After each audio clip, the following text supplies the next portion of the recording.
నెల్లూరు జిల్లా వింజమూరు మండలంలో సర్వశిక్ష అభియాన్ నిధులు పక్కదారి పట్టాయి. శంకవరం, నల్గొండ్ల గ్రామాల్లో స్కూల్ ప్రహారీ గోడ నిర్మాణాల పేరిట 21,89,000 రూపాయలను దారి మళ్లించారు. శంకవరంలో గతంలో నిర్మించిన కాంపౌండ్ వాల్ను కొత్తగా కట్టినట్లు చూపించి 12,84,000 రూపాయలు కాజేశారు.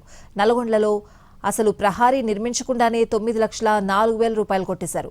ఎన్ఆర్ఈజీఎస్ కింద ఈ పనులు చేపట్టినట్లు నిధులు మంజూరు చేశారు. ఈ రెండు పనులకు సంబంధించిన నిధులను కోడూరు ఆదిలక్ష్మి అనే మహిళ ఖాతాలో గత నెలలో జమ చేశారు. దీనిపై గ్రామస్తులు జిల్లా కలెక్టర్ కార్యాలయంలో ఫిర్యాదు చేశారు.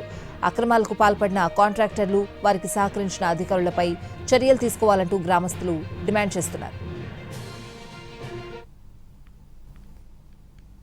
గ్రామం వింజమూరు మండలం, నెల్లూరు జిల్లా.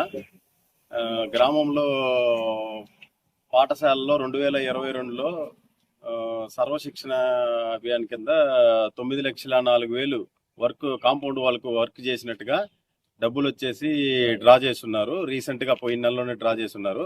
కానీ గ్రామంలో స్కూల్లో ఎటువంటి వర్క్లు, ఎటువంటి పనులు కానీ చేయలేదు.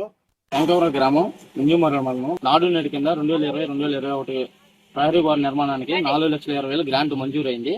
మళ్ళీ ఎస్ఎస్సి ద్వారా 6,42,149 రూపాయలు, 2 ఎంబుక్కుల ద్వారా 12,84,000 రూపాయలు తప్పుడు పత్రాలతో సమర్పించి దీనికి ఎంపీడీఓ గారు